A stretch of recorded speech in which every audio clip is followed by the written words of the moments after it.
ahora. Muy buenos días. Señorías, autoridades, invitados, amantes del arte y de la historia de España. Es un honor darles la bienvenida como portavoz adjunta del área de Cultura del Grupo Parlamentario Popular en el Senado, a esta primera conferencia del ciclo que hoy inauguramos, dedicado a la historia, al arte y a la literatura como pilares de nuestra identidad de país. Y no podríamos haber elegido mejor punto de partida que la obra de Augusto Ferrer Dalmau, un pintor que ha sabido capturar con maestría y emoción el alma de España a través de los momentos más decisivos. Con el título 15 momentos de España a través de los cuadros de Ferrer Dalmau, esta conferencia nos invita a mirar a nuestro pasado, no solo con los ojos del historiador, sino también con la sensibilidad del artista. Porque en cada pincelada hay memoria, hay épica, hay verdad y, sobre todo, hay un profundo amor por nuestra historia compartida. Me enorgullece darle la bienvenida a este artista cuya obra ha trascendido fronteras y épocas. Augusto Ferrer Dalmau, nieto, nacido en Barcelona en 1964, es reconocido como el gran pintor español contemporáneo de escenas históricas y militares. Su estilo realista y su meticulosa atención al detalle nos transportan a momentos clave de nuestra historia, desde los tercios españoles hasta misiones internacionales actuales. Su trayectoria es tan apasionante como su obra. Comenzó en el mundo del diseño textil, pero su vocación lo llevó a la pintura, primero con paisajes y escenas urbanas y más tarde con la temática que lo consagró: la pintura histórico-militar. Ha acompañado a nuestras Fuerzas Armadas en escenarios como Afganistán, Líbano o Malí, para captar con autenticidad la vida de los soldados. Sus cuadros cuelgan en museos y colecciones de todo el mundo y ha recibido distinciones como la Medalla de Oro al Mérito de las Bellas Artes y la Cruz al Mérito Militar. Además, es miembro de varias academias y fundador de la Fundación Arte e Historia Ferrer Dalmau. Desde el Grupo Parlamentario Popular creemos firmemente en el poder de la cultura como herramienta de cohesión, de diálogo y de libertad. Por eso impulsamos espacios como este, al que le agradecemos que estén aquí, donde el arte se convierte en puente entre generaciones, entre ideas y entre visiones de España. Organizamos un ciclo completo con una conferencia al mes desde ahora, septiembre del año 25, que viajará hasta febrero del año 2026, con protagonistas como Luis Zueco, Elvira Roca Barea, Antonio Pérez Henares y Fernando Martínez Laínez. Hoy no solo rendimos homenaje a un pintor, a un gran pintor. Hoy celebramos la vigencia de nuestra historia, la fuerza de nuestros símbolos y la necesidad de seguir contándolos, enseñándolos y defendiéndolos. Repito que gracias por acompañarnos en esta jornada, gracias por creer como nosotros que la cultura no es un adorno, sino que es un gran cimiento. Y gracias sobre todo por mantener viva la llama de una España que se reconoce en su pasado para construir con gran orgullo el futuro. Hoy tenemos la oportunidad única de escuchar a este gran artista. No solo pinta la historia, sino que la vive y la hace perdurar en el tiempo. Así que les pido un fuerte aplauso, un emotivo aplauso para Augusto Ferrer Dalmau. Ahora te doy paso a ti.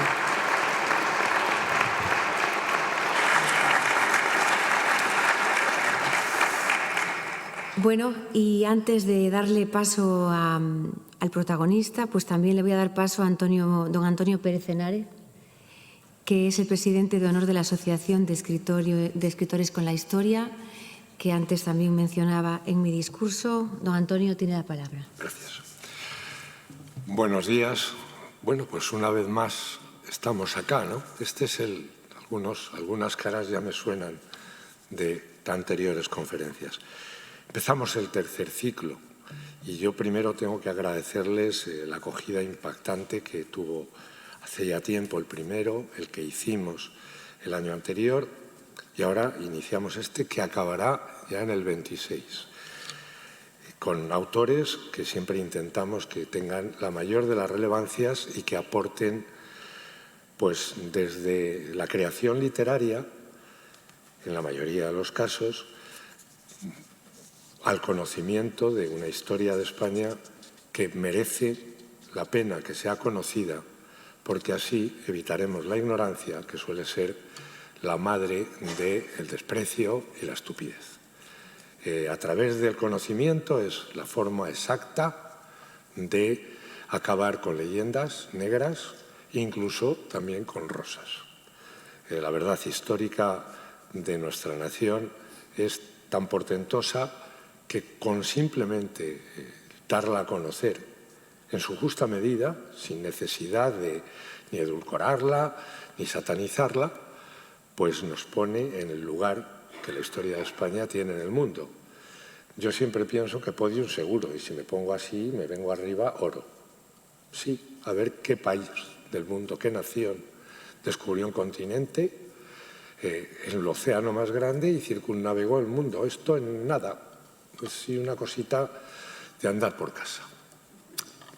Nos damos poca importancia. Verán, hoy vamos a hacer una cosa que también estamos haciendo en la realidad de lo que son la Asociación de Escritores con la Historia, que en tiempos yo fundé con unos compañeros, que he presidido durante 8 años y ya me tocaba descansar, entre otras cosas, porque estaba bien de vulnerar los propios estatutos. Y entonces saben que ahora me ha sustituido mi extraordinaria amiga Isabel San Sebastián y a mí me toca lo de presidente de honor para seguir trabajando, porque menuda es Isabel. ¿Y qué hicimos ya hace tiempo?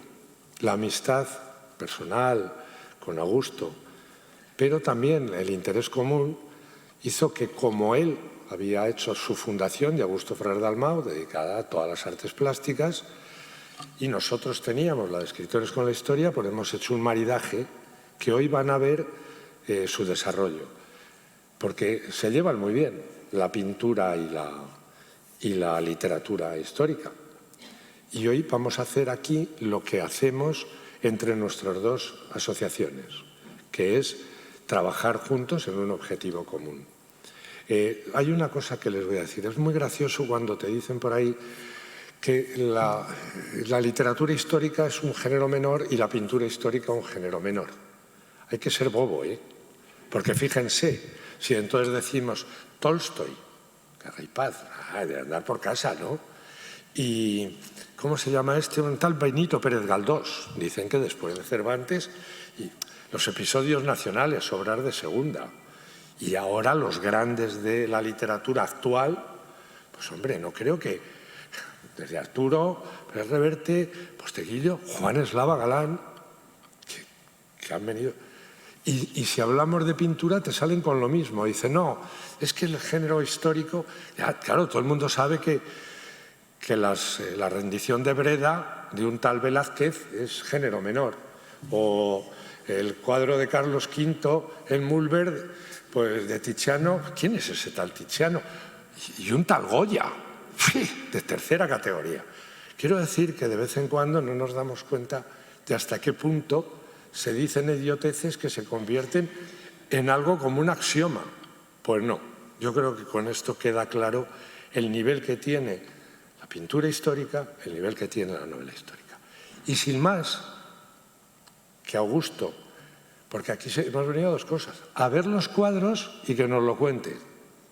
Eso es lo que vamos a hacer, en una conversación entre ambos, y pusimos 15, pero van a tener propina, porque resulta que nos vinimos arriba y nos hace falta este y el otro, en fin, que son 20. Así que iremos más rápido.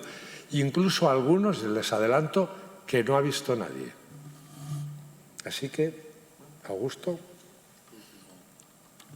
¿Se oye? No. Pues, ¿No lo encendiste? Yo no, pero a mí se me oía bien. Sí, sí. No, no está encendido. ¿no está encendido? No, no está encendido. El ¿Ahora? mío está Ahora sí. Adelante. Yo lo paso muy mal aquí con tanta gente. Yo soy una persona que estoy encerrado todo el día y pintando, y cuando veo tanta gente lo paso fatal. O sea, que lo mío no es hablar en público. Pero bueno, voy a intentarlo. Yo con Channing, pues lo que hago de vez en cuando, enseñamos cuadros, él comenta, tiene más memoria que yo, pues sabe de fechas, sabe de batallas, también sabe de cosas. Yo me limito a pintar. Yo voy a comentar los cuadros en base por qué pinté esto y por qué me salió este churro y por qué me salió este churro por aquí y otro ahí. Pero vamos, que cuando estás aquí, entras aquí y vas en la zona de los pasos perdidos, te sientes inferior. No, lo siguiente, eres el último pintor cuando ves a estos pintorazos. Entonces ya me da esta vergüenza estar aquí. O sea, verdad, lo digo en serio, ¿eh? Pero bueno, vamos a empezar, si te parece, Chani. Yo empezaríamos primero con la batalla de Covadonga. Mucho se ha hablado que si fue una batalla, que si fue una escaramuza, que si no existió. ¿Se ve? Se está viendo las pantallas. Se está viendo la... Sí. ¿Verdad? Sí. ¿No? ¿En esta no? ¿En esta no se ve? Ah, si se podía bajar la luz sería fantástico, pero no sé si se puede. Pues no tengo ni idea. Tenemos... ¿Se podría bajar un poquito la luz? A ver, si podemos apagar la luz sería fantástico. Y aparte me daría menos vergüenza. Esa no se ve. Esta pantalla, tenemos que resolver dos problemas. Esta pantalla no se ve Y la luz hay que y bajarla. si se puede bajar la luz. Vamos a esperar un poquito porque es mejor. ¿Podemos hablar algo de Covadonga? Bueno, podemos, si quieres, entrar en el tema de Covadonga. A ver, fue, no fue batalla, existió, no existió, fue leyenda, da igual. Es un dominio popular que España empezó en Asturias, como dicen los asturianos, Asturias, España y la tierra conquistada. Pues es una escena que yo me la imaginé de esta manera. Entonces, cuando me contaron cómo fue esa escaramuza o esa batalla, yo me fui, me desplacé a Asturias, recorrí toda la zona, me estuve mirando el paisaje, me estuve mirando la cueva y yo lo interpreté de esta manera, el cuadro. Entonces, ya es una carnicería, pero bueno, es lo que fue. Es lo que fue. Ahí no quedó ni uno, ahí no quedó ni un apuntador. Entonces, la escena es don Pelayo desde arriba, ya así saltando, y cómo bajan todos los montañeses hacia las tropas musulmanas. Y esto es lo que yo plasmé. Chani. Sí, este cuadro en realidad ahora... Ya no se le oye. ¿Ahora? Sí. Ya. Este cuadro en realidad respondía a algo.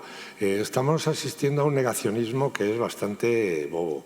Hombre, Covadonga no fue una batalla, como dicen en algunas crónicas cristianas, de que había 140.000 caldeos, porque de entrada no caben. Pero lo que es cierto es que algo pasó, algo sucedió, porque directamente dejó de haber dominación musulmana al otro lado de la cordillera cantábrica. Y los musulmanes tenían una ciudad ya montada en Gijón. Y efectivamente, a partir de ahí aparece, porque el reino Astur no sale de la noche a la mañana, ¡pop! No. Este es el principio que, lógicamente, la historia se convierte en mito y se agranda de una manera enorme. Pero el hecho evidente de que acaeció son las propias crónicas musulmanas quienes lo indican, aparte de las cristianas.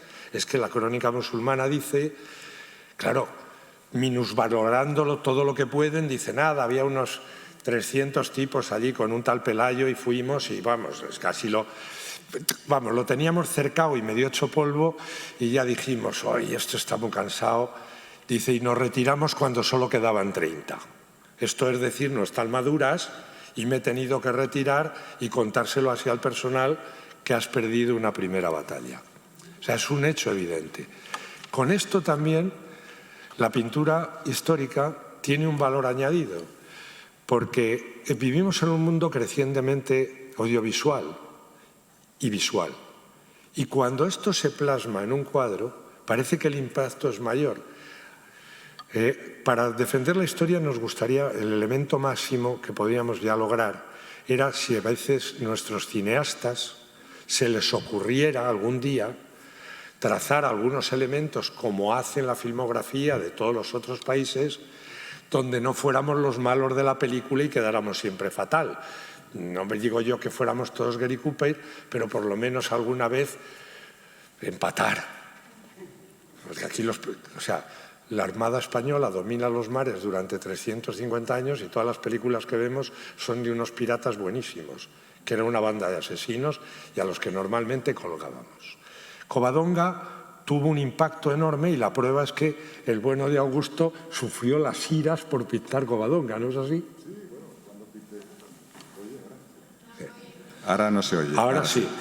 Cuando pinté Covadonga es como si hubiese cometido un pecado mortal, no sé. Pinté Covadonga, oye, pues es una batalla más importante y tal, pero parecía que no sentó muy bien a cierto sector. Pero bueno, me da igual, es la historia de España. Mi trabajo es dar imágenes a cosas que no teníamos fotografías en aquella época y no se había pintado nunca Covadonga y había que pintarla, habían pasado muchísimos siglos y yo la pinté.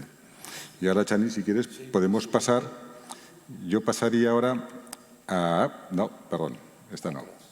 Atrás, espérate, que esto es muy complicado. Aquí, a las Navas. Está aquí el cuadro de las Navas de Tolosa, que es una maravilla y esto me da vergüenza enseñarlo, la verdad. O sea, porque esto es... A ver, otro episodio importante de la historia de España fue la batalla de las Navas de Tolosa. Sabemos que los tres reyes cargaron, pero no juntitos, cada uno en un sector. Lo que pasa es que yo marqué la licencia y los puse a los tres juntos. Quizás en algún momento se juntaron, pero bueno, pues aquí tenemos el de Aragón, el de Castilla, el de León, tenemos todos. No, perdón. No, y es un poco la secuencia de lo que podía ser la batalla, el momento que cargaron los tres reyes. Es un cuadro emblemático, más que nada. Digamos un cuadro de propaganda. Pero aquí está. Y como me gusta pintar caballos y escenas de batalla, pues este es el momento que yo pinté de las Navas de Tolosa. Bueno, la verdad... No, ya está. Ya vamos pillándole. La verdad es que el cuadro efectivamente es un cuadro emblemático, pero lo que él quería... Ese momento que él pinta es el momento exacto donde la batalla se decide. No hay que olvidar, después de que vienen las Navas, el rey Alfonso VIII había sido derrotado de una manera terrorífica en Alarcos. Todo el ejército castellano había sufrido una estremecedora derrota que dejó a Castilla a los pies de los caballos, indefensa, con otros reinos cristianos incluso atacándola, y la batalla de las Navas es donde se juega el todo por el todo. No estamos hablando de hispano-musulmanes, sino de una invasión almohade, para que se hagan una idea, lo más fanático del Islam, el equivalente. Cuando hacíamos documentación, yo me di cuenta que los edictos de Al-Nasir, el famoso Miramamolín, se parecían exactamente a los que estábamos oyendo por aquella época, que eran las fatuas del Daesh, porque es que lo copiaban. Y entonces Al-Nasir había jurado que sus caballos abrevarían en las fuentes de Roma. En esa batalla no solo se decide el futuro de lo que es la España cristiana, posiblemente el de Europa. Estaban dispuestos a volver a las fronteras anteriores de Al-Ándalus, o sea, hasta los Pirineos y pasarlos, Narbona, y Al-Nasir a que sus caballos abrevaran en las fuentes de Roma. Contra eso se enfrentaron. Y además pasa una cosa tremenda. Cruzan la Sierra Morena y el ejército cristiano está al otro lado de la sierra. Es victoria o muerte. Ese día no tenían retirada. Y en la batalla empieza a pasar lo que pasó en Alarcos. La embestida cristiana, las cuñas esas de la caballería cargando, llega un momento que los haces musulmanes empiezan a aguantar y se aguantan y se atasca la entrada, la caballería ligera árabe los envuelve y adiós. Y cuando se están viendo así, pero esta vez Alfonso ha tenido el buen juicio de no gastar sus reservas y quedarse él, y entonces cuando le dice al obispo, carguemos y muramos hoy, y le dice el obispo, no, venzamos hoy. Y esa carga es la que ya rompe los haces musulmanes y a partir de ahí se produce la victoria y sobre todo la degolina, que era cuando se producía, cuando el ejército derrotado se iba y se producía al alcance. Y Alfonso VIII da una orden, no dejar a ningún almohade vivo. Almohade, a los hispano-musulmanes era otra cosa. Él dice, los africanos estos que no vuelvan. Que les parecerá duro, pero lo que no quería para nada Alfonso VIII es que volvieran a pasar el estrecho y volvieran a atacarle de nuevo. Esa batalla cambia el futuro de la historia de España y de la historia de Europa. Por esto había que pintarla. Y ahora pasamos a otro momento importante. Yo he estado buscando cuadros que fueran un poco, digamos, que yo creo que tienen importancia. Este no es un cuadro muy grande, pero este es el momento en que Colón pisa el Nuevo Mundo.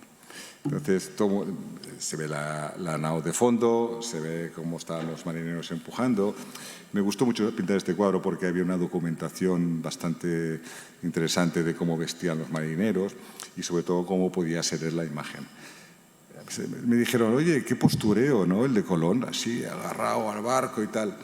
Pero es que no es postureo, es que cuando llevas navegando no sé cuánto tiempo y tocas tierra, te caes. O sea, no tienes equilibrio. Entonces, es el momento en que él se pone y se agarra al barco para no caerse. Porque es que era así. Si tú vas en barco y vas navegando y te bajas, estás 2 días y bajas a tierra, te quedas así. Por esto pinté esta escena. Entonces, es el momento, se ha pintado a Colón de muchas maneras, pero yo quería pintarlo en ese momento cuando pone por primera vez el pie en el Nuevo Mundo. El cuadro se tituló La primera playa, pero además hay un elemento que no sé si se fijan. A Colón muchas veces se le pinta como un señor así como mayor, envejecido, pero era un marinero y por tanto hay un Colón que se ve que es un hombre fuerte y efectivamente lo era, porque aguantar. Y luego una de las cosas que les tengo que contar es que es un auténtico hipocondríaco a gusto de los detalles. O sea, es una cosa tremenda. Se puede levantar a las 3 de la mañana porque de pronto ha caído en la cuenta que la escama de un dragón de no sé qué no es la de ese regimiento. Es que, a ver, ser pintor de historia tiene una responsabilidad, porque lo que yo pinté quizás es un documento, no es solo pintar y qué bonito queda, sino que el día de mañana los que lean una historia puedan ver una imagen que corresponde con la realidad es mi trabajo. Por ejemplo, el siguiente cuadro, que es la entrada de Cortés en Tenochtitlán, pues aquí hay un trabajo de documentación enorme, hasta tal extremo de que en una serie de Netflix me llamaron para preguntarme si este atuendo correspondía con la época, porque claro, Hollywood ha plasmado a Cortés con pantalones bombachos, con cascos de borgoñotas que no existían en aquella época. Estamos hablando de que aún faltaba casi 2 siglos para que viviese estas prendas de vestir. Estamos hablando de la época de la Reconquista, prácticamente. Entonces, este era el atuendo que tenían los españoles cuando entraban en Tenochtitlán. Y luego las edificaciones de lo que podía ser el Tenochtitlán, solo me marqué una licencia que aún se sigue discutiendo en las redes sociales y en algunos foros, es que yo puse unas ventanitas. Claro, los expertos mexicanos dicen que no habían ventanas, otros que sí, otros que tal, pero bueno, a mí da igual. Yo puse unas ventanas porque me quedaba el cuadro, una pared enorme y pues haya un tío mirando por la ventana y ya está. Y me quedaba más bonito, no pasa nada. Pero que la estructura era esa, la vestimenta de los indígenas, sí, de los tlaxcaltecas, era esta y sobre todo pues está Malinche. Está el perrote que acompañaba a los españoles, las armaduras, había un señor con una espada larga que era el montante. Esta es la verdadera imagen de cuando alguien quiera ver cómo eran los que llegaron a América y era el aspecto que tenían, era este, no otro. De verdad, es este. Y para eso he tenido asesores que me han asesorado, como David Nievas, Yello Balbas, gente que se ha dedicado toda su vida a reconstruir lo que era el aspecto de ellos. Hay un elemento en ese cuadro que a muchos nos impacta, y es que el que refleja un poco la sensación de los indígenas, de los mexicas.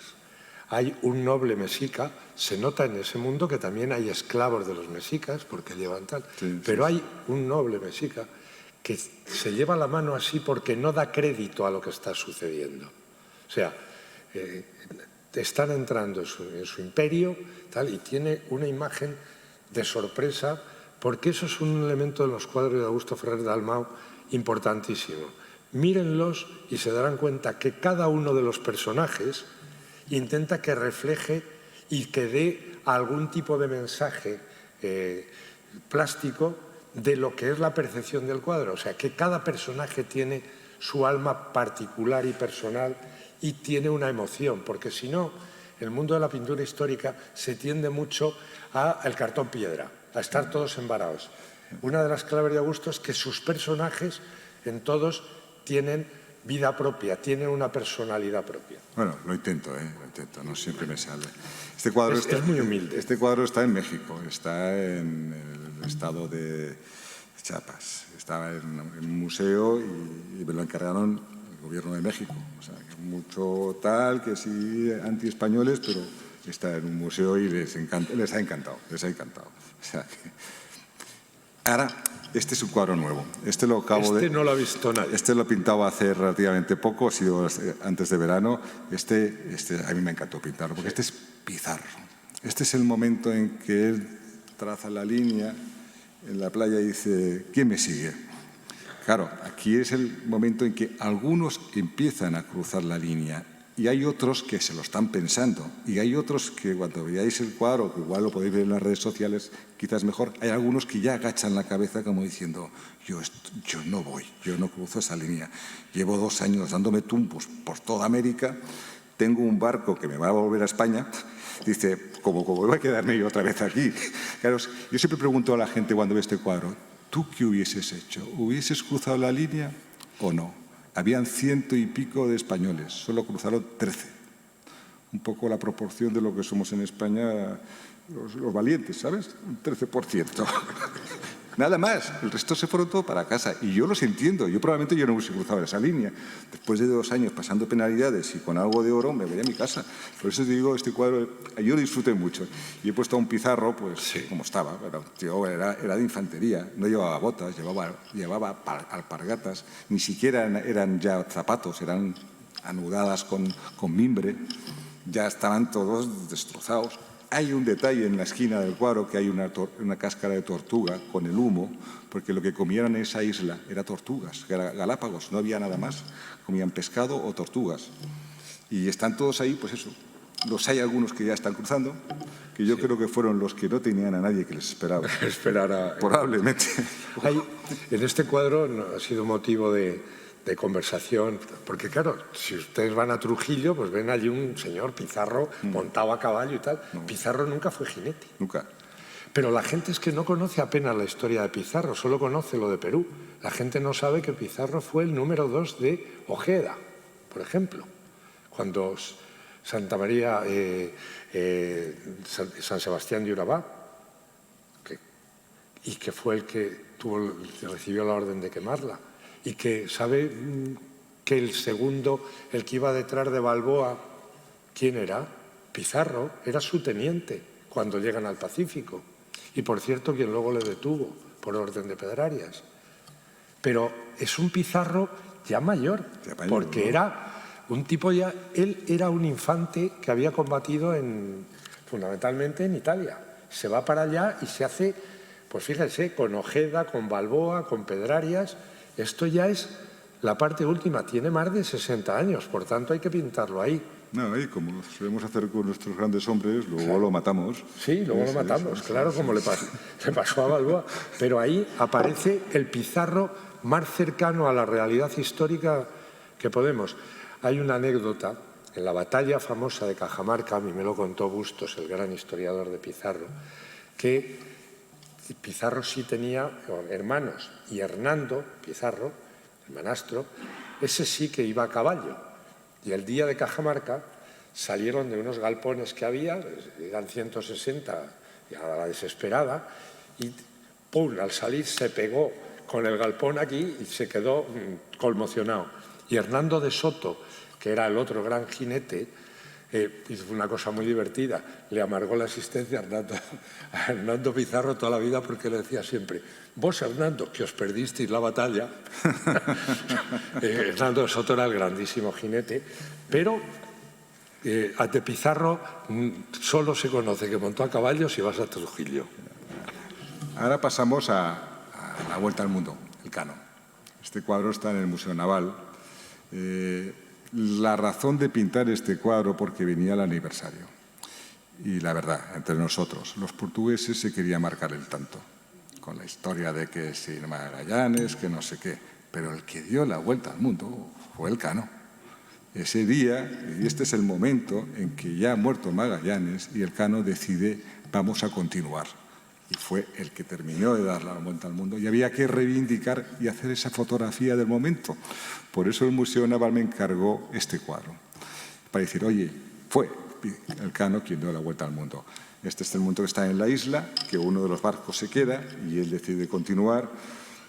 Está muy bien documentado porque aquí ya en la tripulación que dio la vuelta al mundo ya habían indígenas, pero para que la gente no pensara que eran esclavos, yo ya los pinté a un indígena que está trabajando con un puñal detrás, con un cuchillo suyo, para que viese que no era un esclavo. Entonces ya le puse con un puñal. Y están trabajando y este también me gustó mucho porque es el aspecto que tenían en aquella época los marineros.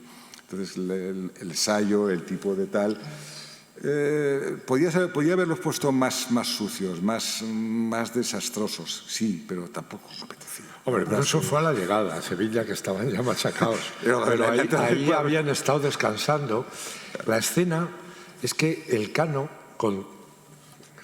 desobedece la orden del rey al hacer lo que hizo, porque el rey Carlos lo que quería era llegar al Moluco, a la parte que él entendía que les correspondía, que era desde América. Lo que querían era que el Pacífico era mucho más pequeño y a poco palman, pero una vez llegados allí, la orden que tenían era que volvieran por el mismo sitio, por lo que era lo que se había decidido por el papado también, que era la parte que le correspondía a España y la parte que le correspondía a Portugal. Se dividieron el mundo.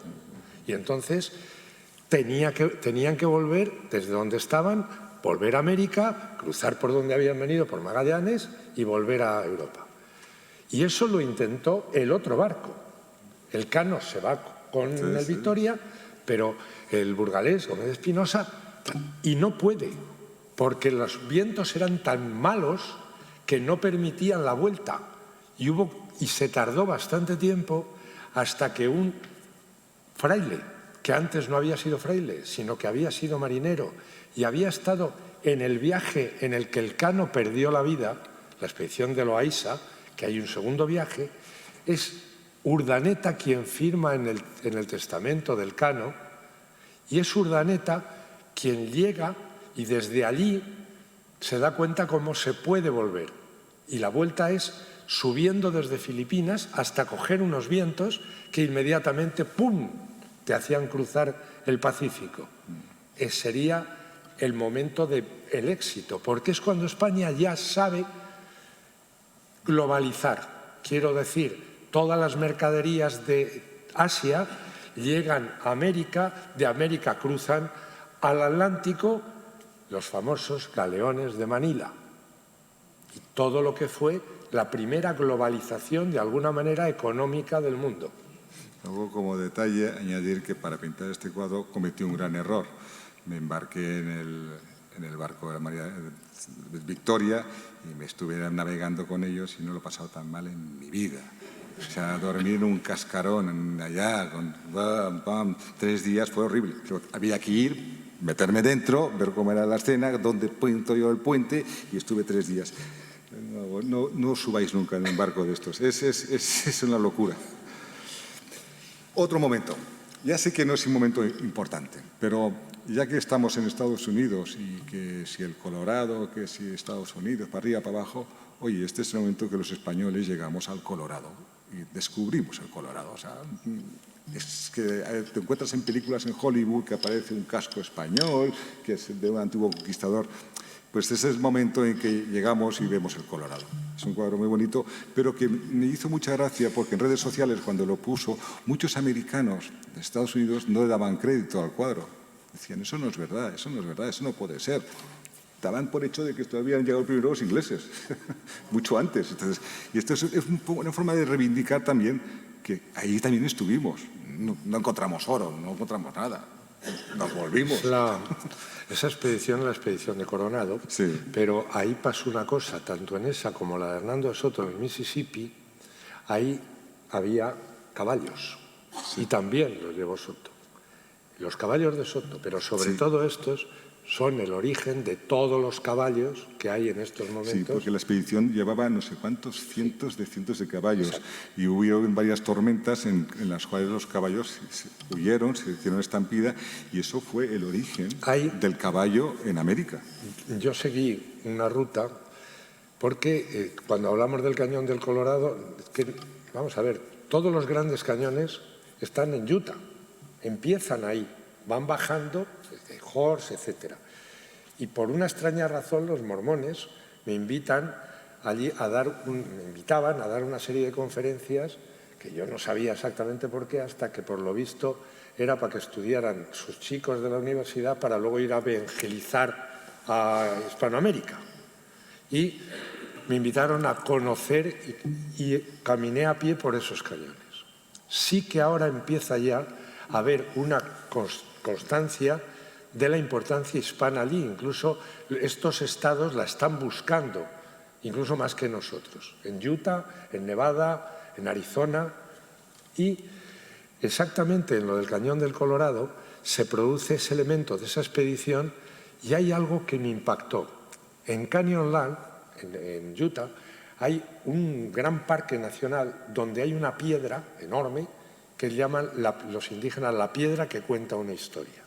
Y ahí se han ido pintando a sí mismos a lo largo del tiempo y de pronto, así sobre la mitad, hay algo que cambia todo y es que aparece un indio a caballo. Antes iban todos andando y de pronto y te das cuenta el impacto que tuvo, porque luego las tribus indias su riqueza la medían en caballos y ese indio a caballo era, y ahí está, en Canyonland. Le llaman la piedra que cuenta una historia. Por añadir a ver si algún día vas. Iré. Y hacemos una pintura de ese indio que es el primero que va a caballo y se pinta. Por ahí hay un detalle, se comentó en este cuadro de que por qué yo ponía a las tropas con armadura, con el casco, con el escudo. Y yo pregunto, ¿y qué se los llevaría si no lo llevan ellos puesto? Entonces yo hice un cálculo de lo que pesaba un peto, un casco y un escudo. Y resulta que pesa menos que lo que llevan nuestros muchachos en misiones internacionales. Un chaleco táctico ahora mismo, con el casco, con la munición, pesa más que lo que llevaban los conquistadores. Por lo cual era lógico que entrando en territorio inhóspito pues llevasen lo poco que tenían, que era un peto de hierro y un casco y un escudo, y que no lo dejaran en ningún carro porque carros tampoco tenían. Entonces o lo llevaban arrastrando con una cuerda o se lo ponían. Entonces yo decidí que yo, si fuese sido un conquistador, hubiese llevado el casco y el peto por si acaso en territorio desconocido. Esto es como una anécdota. Bueno, aquí ya pasamos, este momento es importante. Hace poco se celebró la gran batalla de Pavía. Aquí le dimos la del pulpo a los franceses, como vamos. Hicimos prisionero al rey de Francia, lo ganamos todo y sobre todo fue el principio de lo que sería la hegemonía de los tercios. Por primera vez los arcabuces destronaron a la caballería pesada francesa.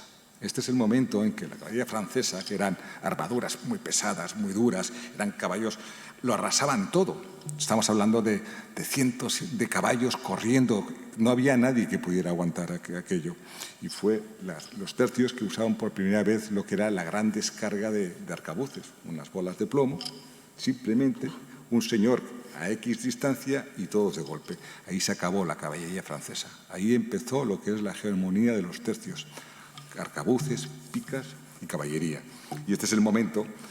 Es también un momento bonito porque cuando lo pinté eran uniformes muy coloridos, eran la época de los lancasetes, la época de los mercenarios suizos, eran uniformes muy llamativos, de muchos colores, con muchas plumas, pero este es el momento que yo plasmé de lo que era la batalla de Pavía. Bueno, el cambio de paradigma viene de que a lo largo de toda la Edad Media la caballería era la que decía las batallas, eso sigue así. Quien empieza a romper eso es el gran capitán Gonzalo Fernández de Córdoba, en anteriores batallas, Cerino, era Garellano y tal. Claro, en Pavía ya es, digamos, donde eso se quiebra absolutamente, porque ya lo que él ha empezado a hacer va a convertirse en los tercios, pero es que, ojo, había que disparar muy cerca.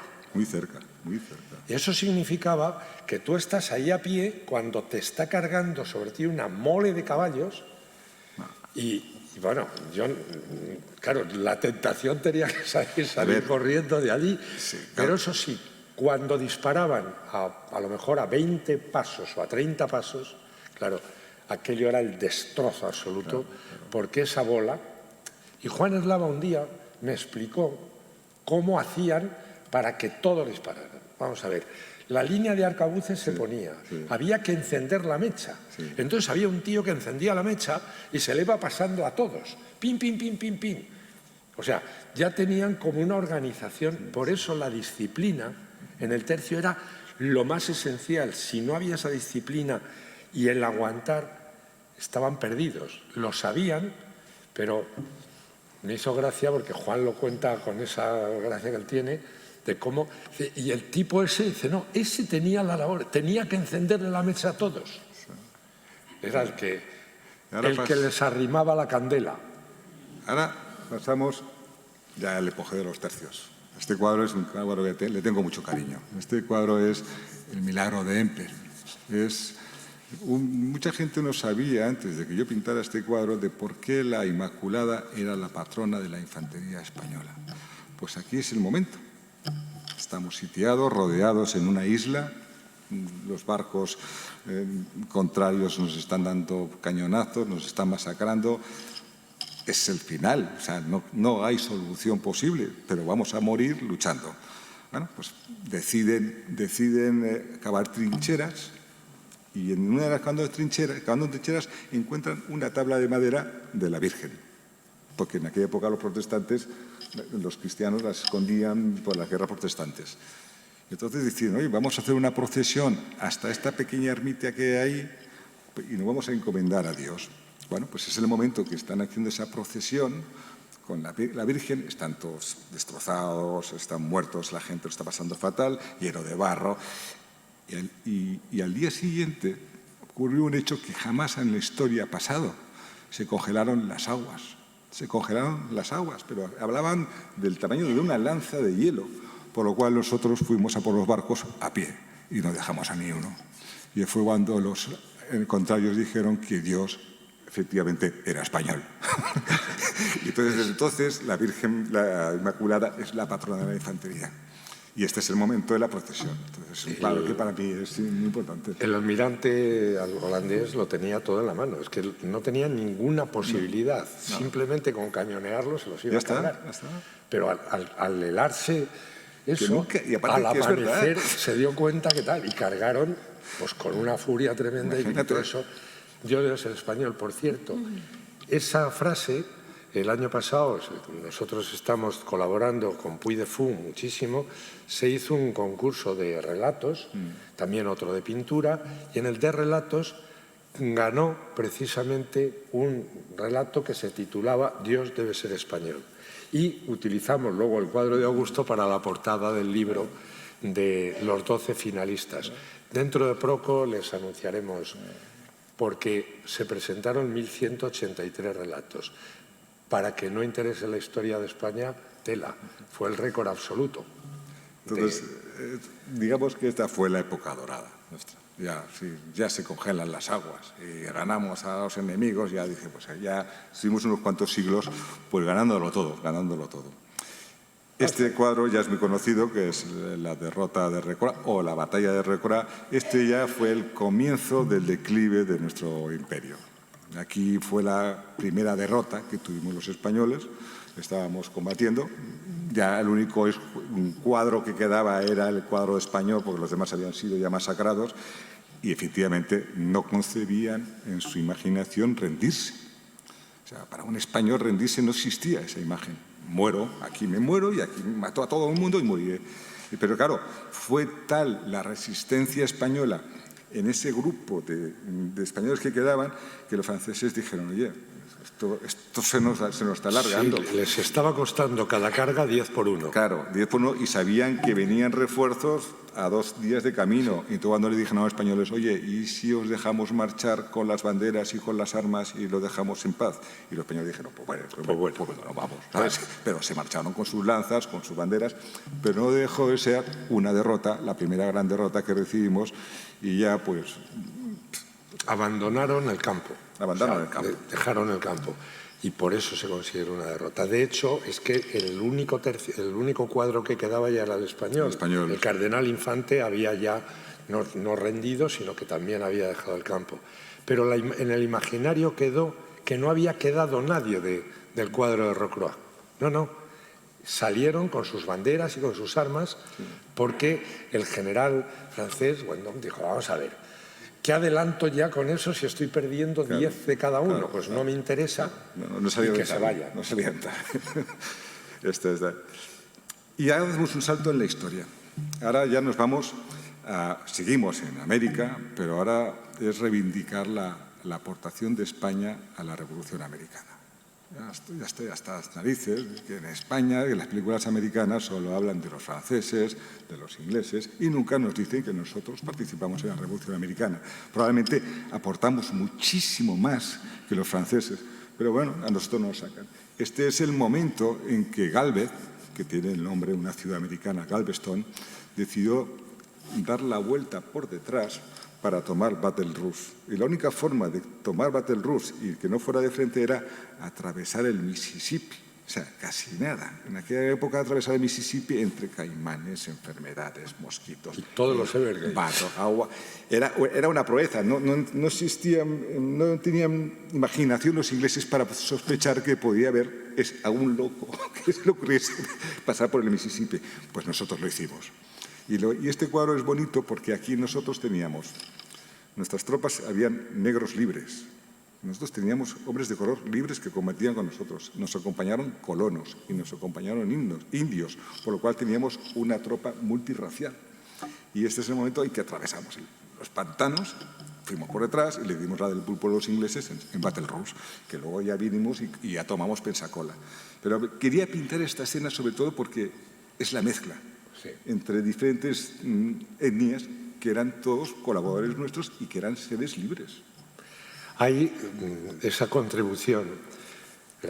La clave, Washington estaba en el norte absolutamente, pero muy a la defensiva, muy acorralado por el general inglés. El ataque español de ahí hizo que tuvieran que replegar fuerzas, pero hubo un elemento por mar que fue todavía más decisivo, que fue el almirante Córdoba, que a la altura del Cabo de San Vicente capturó la friolera de 53 barcos ingleses que llevaban soldados, munición y todo lo que necesitaba el ejército inglés. La captura de toda esa flota significó el desabastecimiento del ejército inglés y ese es el principio del fin, digamos, de los ingleses. Se desplomó la bolsa inglesa ese día. Y ahí había un señor que era íntimo amigo de Washington, me parece el nombre Miralles, que fue el gran espía, por un lado, y él que hacía esto, porque España, porque España era un reino, apoyar a alguien de las colonias que quería independizarse, decía, coño, que luego van a venir por nosotros. Pero claro, atacar a los ingleses gustaba y se hizo un poco, digamos, de tapadillo, mientras que Lafayette pues hizo mucho aquí estoy yo. Sin embargo, la intervención española es totalmente decisiva, se empieza a reconocer ahora. Bueno, luego había que hacer algo naval, este cuadro está en el Museo Naval de Cádiz, este es, digamos, el Sagunto, la Victoria, como es el Sagunto naval. Un barco español que llevaba oro, venía de América, traía oro, fue abordado por varios barcos ingleses, el Glorioso se llama el cuadro, los destrozó, llegó, entregó el oro y a la vuelta le volvieron a atacar. Creo que hundió 8 barcos. El Glorioso hundió 8 barcos y ya rodeado por la flota inglesa, claro, les iban bombardeando, ya no tenían velas, ya no tenían nada, y llegó un momento que se quedaron ya sin munición. Entonces, en aquella época había cierta caballerosidad en el mar, y dijeron, estos españoles ya no tienen munición, ¿qué hacemos? ¿Los abordamos No había nadie que tuviese para poder abordar un barco español con unos tíos cabreados. Entonces dijeron, oye, ¿y si lo dejamos en paz? Y ahí también, pues oye, pues nada, les dejaron marchar. El barco se llevó a los ingleses para puerto, pero nunca llegó. Nunca llegó, se hundió durante la travesía, por lo cual nunca lo pudieron reparar. Y este es un cuadro que no deja de ser ese, el Sagunto español, la defensa hasta la última bala o el último cañonazo, pero en el mar. Un poco más, reivindicar un poco la fuerza de la Armada, de la Marina. Este es otro cuadro que me gusta. A ver, este es un cuadro que es de sanidad militar. Había que pintar sanidad militar, un cuadro que los representara. Entonces siempre se habló de la batalla de Bailén. La ganamos. Pero este cuadro yo lo titulé El precio de la victoria. Como es un cuadro para sanidad, ¿qué ocurría después de las batallas o durante la batalla? Pues durante la batalla habían puestos auxiliares que iban con un carromato los médicos, y los que podían llegar andando se curaban, y los que no, pues eran llevados por compañeros. Y esto es un poco lo que le da el reflejo de un hospitalillo ambulante en las batallas de la época de Napoleón.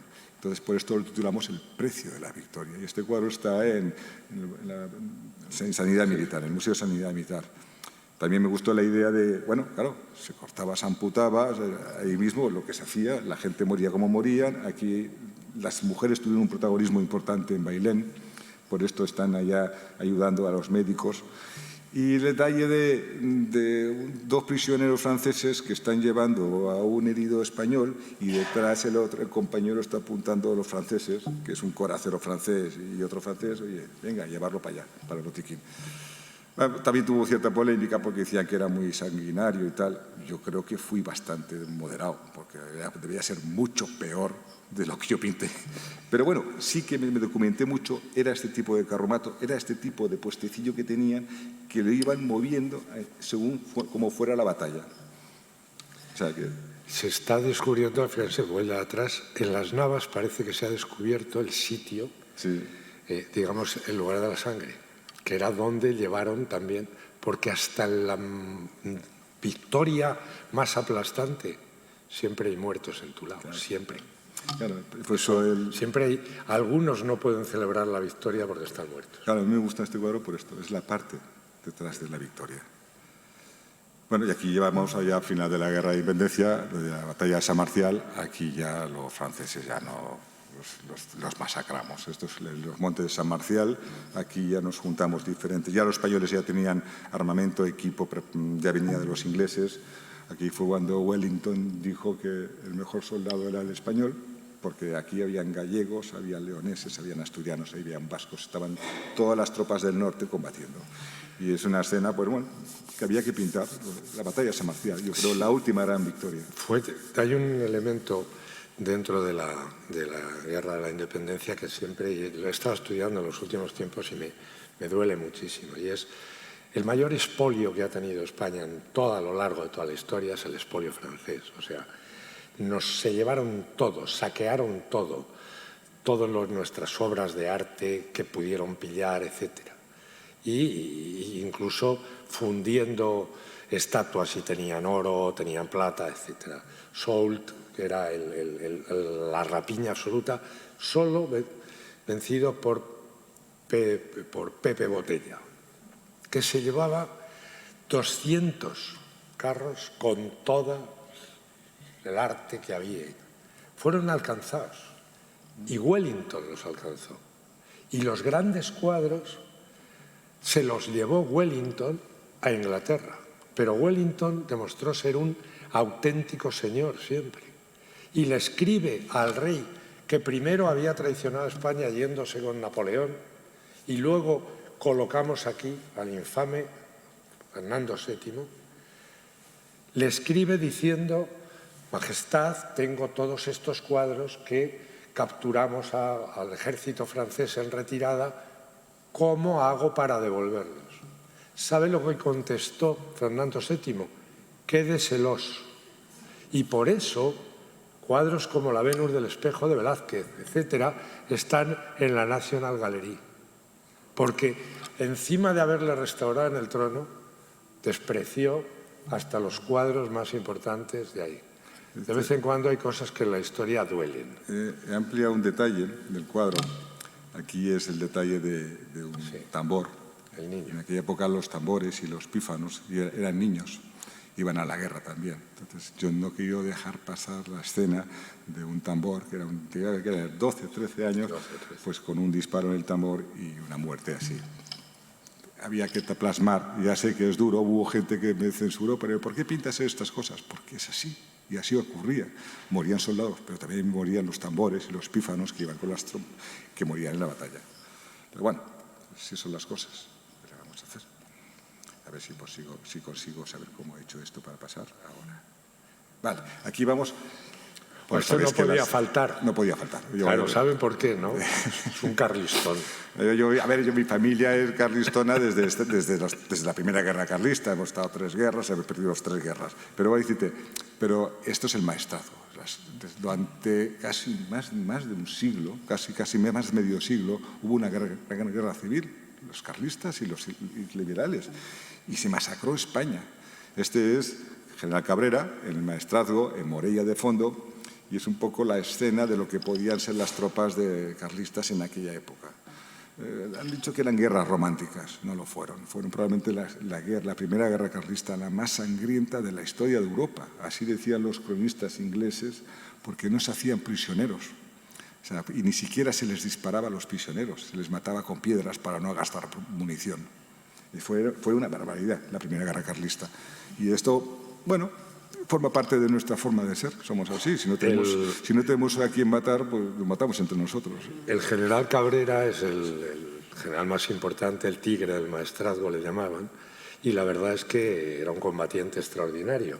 Finalmente se exilió a Londres, se casó con una lady que era guapísima y tenía un fortunón, y ya cuando le llamaron para una siguiente guerra dijo Cabrera, mirad, yo ya llevo 2.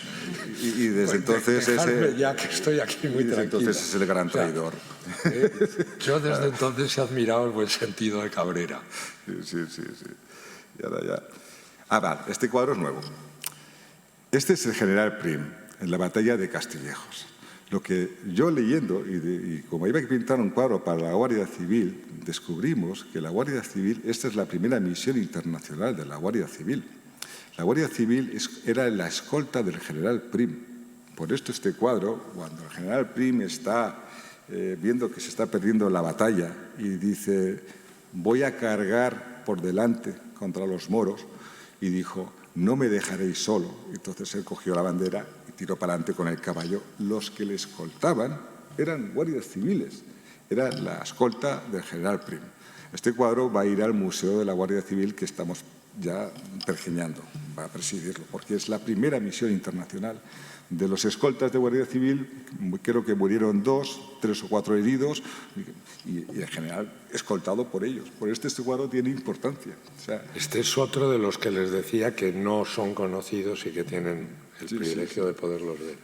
Pero este bonito es un cuadro porque me apetecía cómo plasmo yo la primera misión internacional. Y fue esta. Tiene gracia, General Prim. Y ahora ya pasamos un salto y seguimos en África, y esto es el desastre anual.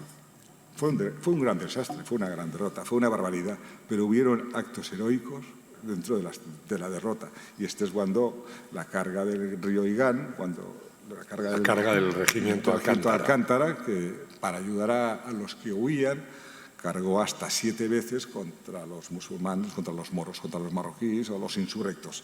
Cargó hasta 7 veces. La última carga la hizo a los caballos al paso, ya no galopaban. Y creo que fue un 80% de muertos. Sí, de todo el regimiento, más. O sea, prácticamente no llegó ni al 10% a los supervivientes. Y el coronel que lo mandara, Primo de Rivera, también murió. Teniente coronel también murió. Fernando Primo de Rivera. Y fue un acto heroico y hace poco se desconstruyó la laureada que hace 5 o 6 años. El sacrificio al principio fue fructífero porque permitieron la retirada hasta Monte Arruit, que es donde después los masacraron. He de decirles que Augusto tiene en casa un equipamiento completo del regimiento Alcántara. Tengo hasta la silla de montar, tengo todo. Ahí también hubo un elemento. Al final ya no quedaban para cargar, cargaron los veterinarios, los herradores y cargaron los 14 trompetas que tenían 14 años. No sobrevivió ninguno. Ninguno, todos. O sea, fue realmente porque al final ya no había caballos y cargaban a pie. Pero lograron abrir el paso y lograron la retirada.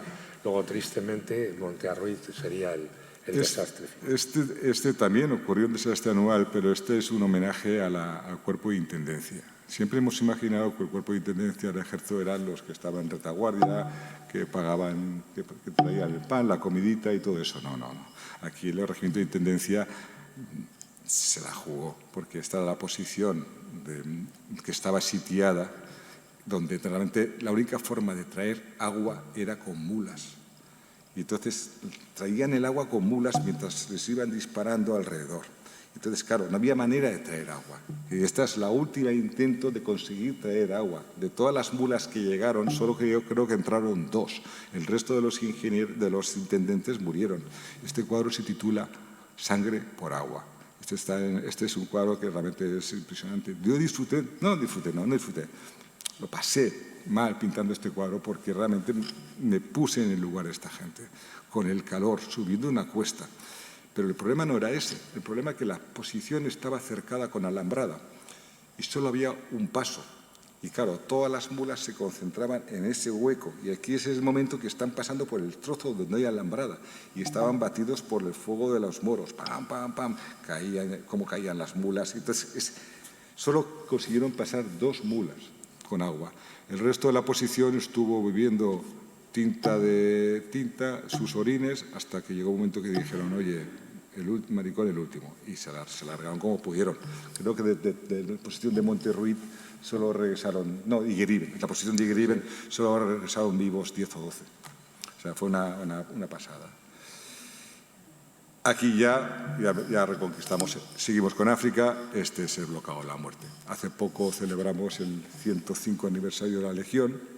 Este cuadro me lo encargaron porque es lo que representa la Legión, que es el famoso bloqueo de la muerte. Cuando dijeron, necesitamos voluntarios para morir, se titula el cuadro, voluntarios para morir, porque sabían que iba a una posición donde se trataba de aguantar, pero que la gran mayoría iban a morir. Entonces es un poco la imagen, el momento final de los legionarios que están aquí, que están aguantando.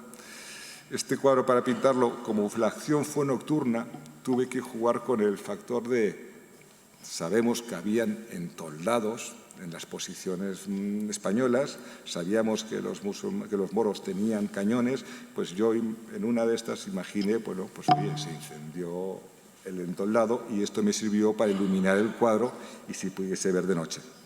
Después, es el truco que me marqué. Pero bueno, podía haber sido perfectamente. Entonces, pero este es el último momento cuando llegaron el resto de las tropas se lo encontraron a todos muertos. Y por esto es el emblema de la Legión y es el bloqueo de la muerte. Y ya para terminar, nos vamos ahora. Este cuadro lo pinté y es de ahora. Este cuadro está en el Museo del Ejército. Se titula La patrulla. Yo estuve con estos soldados en Afganistán. Fui allá durante 2 semanas para buscar un cuadro que representara la esencia de la misión de Afganistán. Estuve dando vueltas para arriba, para abajo durante 2 semanas y me recuerdo una tarde que entrábamos en la posición Kayak 2, se llamaba. Estábamos allá. Entonces vi el cuadro, vi el escenario. Es casi lunar. No hay piedras, es que no hay bichos, no hay nada. Pero claro, vi a los nuestros patrullando, que donde caían muchos por el fuego de los afganos, y dije, este es el cuadro. Y este cuadro está en el Museo del Ejército, y antes, cuando lo entregamos, lo que hice fue apuntar el nombre de los 103 caídos que hubieron en esta misión, para que nadie los olvide. Y ya está.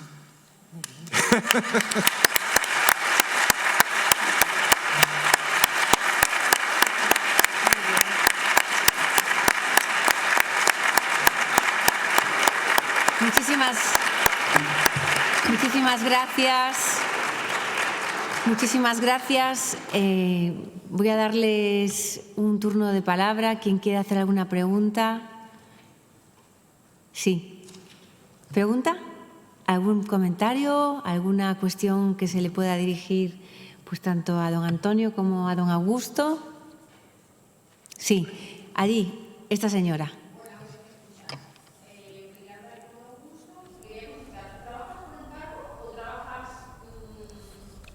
No, por encargo. Por encargo. Lo que pasa es que muchas veces ahora ya me vienen y me dicen, quiero un cuadro tuyo. Me da igual lo que pintes. Y entonces me permite hacer cosas bonitas. Pero hasta hace unos años todo siempre soy por encargo, siempre. ¿Más sugerencias, preguntas? ¿Sí?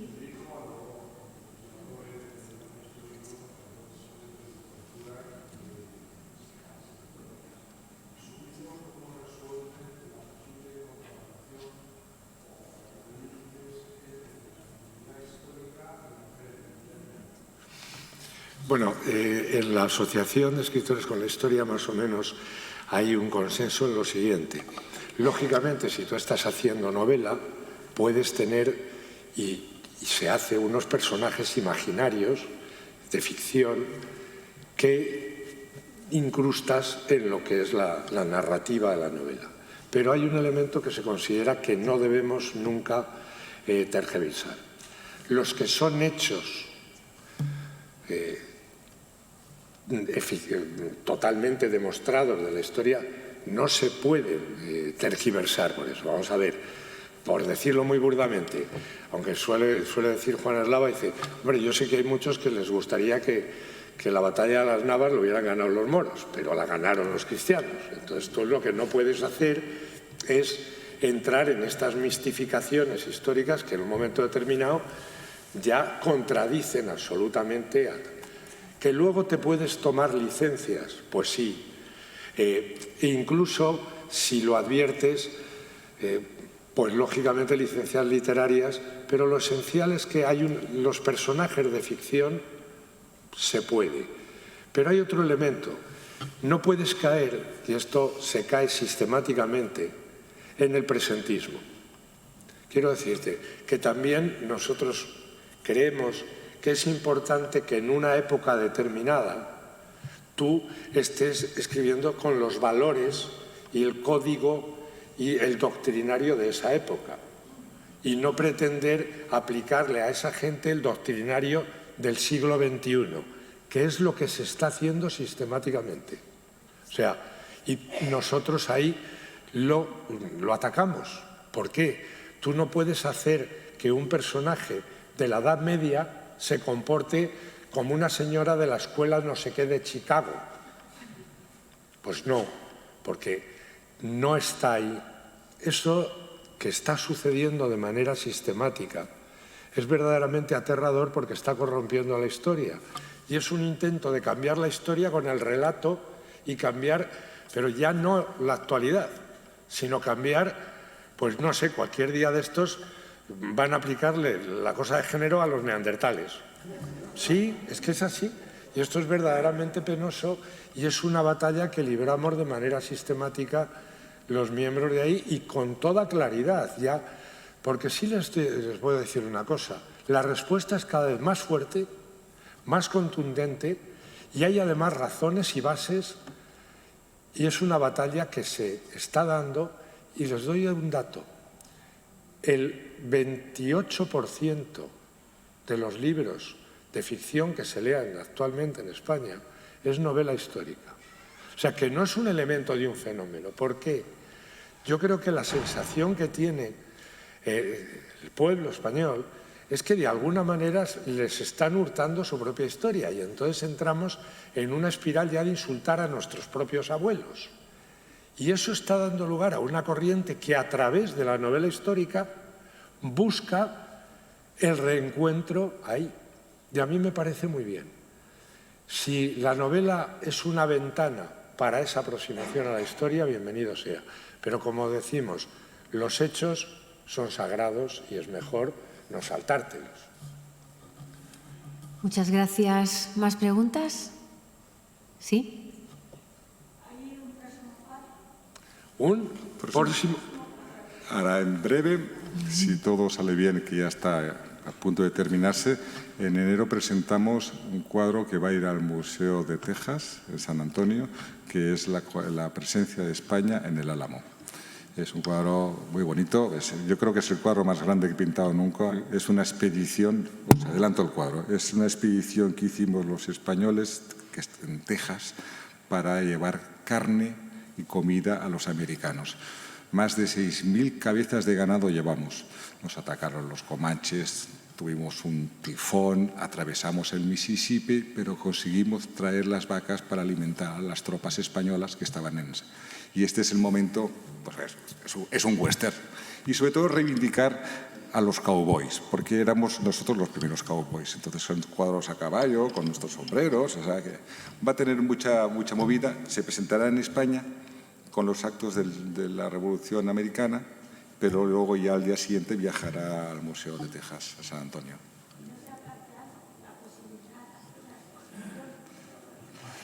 Lo estoy intentando. Lo estoy intentando. Lo que pasa es que conseguir los originales, como están en colecciones particulares, es complicado. Lo que hacemos ahora, hacemos unas grandes reproducciones de nuestros cuadros, de mis cuadros, y entonces los podemos enseñar. Y esto sí, se están haciendo exposiciones de reproducciones de mis cuadros. Intento que vaya 1 o 2 originales, pero es que la gente no me quiere dejar los cuadros. Es que no hay manera. Este de Texas, que he tenido el privilegio de verlo prácticamente, me parece maravilloso. Desde luego, a John Wayne le hubiera encantado. Y a Clint Eastwood estoy seguro que le encantará, porque además las protagonistas reales son las vacas. Sí, hay muchas vacas, muchísimas vacas, pero ya ha metido una serie de elementos. Por ejemplo, llevan una escolta. ¿Quién es la escolta? Pues el verdadero séptimo de caballería y no el pelado de Custer. Los dragones de cuera. Claro, sí, con sus escudos. Saben que la primera gran batalla contra la nación comanche, protegiendo precisamente a los apaches, que estaban en los presidium, los fuertes, eran los presidium, esos dragones de cuera con un armamento y unos caballos, tal, combaten contra el gran jefe comanche que tiene aterrorizada toda la frontera, que se llama Cuerno Verde, y lo derrotan. El coronel Anza lo derrota en una batalla campal de los dragones de cuera contra los comanches, y lo matan. Él había saltado un montón de presidios, y el testuz de Cuerno Verde se lo envían al rey Carlos III, que a su vez se lo manda al Papa. ¿Y saben dónde está el testuz de Cuerno Verde? En el Museo Vaticano. Pero no sabemos nada de nuestros dragones de cuera que defendieron una línea de frontera de miles de kilómetros con fuerzas que efectivamente... ¿Hemos hecho alguna película de esas? Ni una. No, pero ¿Cuántas hemos visto del oeste? Está en marcha. Porque está en marcha. A mí me han prometido los tejanos de Texas que de esto van a hacer una película, que van a coger a Leonardo DiCaprio, a todo el mundo, porque ellos no conocían esta historia. Entonces les ha parecido asombroso. Como este cuadro, los americanos, las vacas les encantan. Fíjense. Y lo que pasa es que no te prometo que los protagonistas sean españoles, probablemente. No, eso no importa. Pero que la expedición la van a hacer un película, seguro. Si se fijan, se ha creado todo un género que es el Far West, el cine del oeste, contando una sola historia, que es desde dónde bajaron los caballos y las vacas, desde dónde los llevaron a dónde. Río Bravo, Río Grande, tal. No, pero aparte ¿Y por qué estaban allí los caballos y las vacas? Porque los habíamos llevado nosotros, pero a nadie se le ocurre eso. Y aparte veréis la película del proceso del cuadro, porque los americanos me trajeron un equipo que han ido grabando el proceso del cuadro mientras yo hablaba y pintaba. O sea, van a hacer un montaje increíble. Pero lo bonito de este cuadro es que vamos a exportar y vamos a enseñar a todos los americanos quiénes éramos los primeros cowboys. Que se deje de tonterías. Y aparte, los he pintado guapetones, con unos tíos con unas pintas, unos caballos que te mueres. Y sobre todo, sin cuerdas, porque en aquella época nosotros dirigíamos el ganado con varas de madera, la garrocha, que se sigue usando. Los americanos luego dejaron de usarla, porque no sabían manejarla, pero es la mejor manera de llevar el ganado. Y el cuadro llevan sus garrochas y sus sombreros, sus chaquetillas. Es maravilloso. Yo creo que es un cuadro que les va a encantar. Ya veréis. Esto ya mismo, ¿sale? Luego y entre medio estoy pintando el desembarco de Alhucemas, que que este año era el aniversario y toca. Nos deja la boca dulce. Bueno, muchísimas gracias. Espero que hayan disfrutado. Nos vamos con una dosis impregnados, ¿verdad?, de patriotismo, de historia. Y yo quiero felicitarle pues, a Augusto, no solamente por las obras de arte, sino por la exposición que ha hecho de todas y cada una y también con el acompañamiento de Antonio. Para mí ha sido un placer, es la primera vez, yo soy senadora por Pontevedra, es la primera vez que tengo el placer de poder inaugurar unas jornadas que van a durar unos cuantos meses y que empiezan pisando fuerte. Así que muchísimas gracias, esta es su casa y hasta pronto.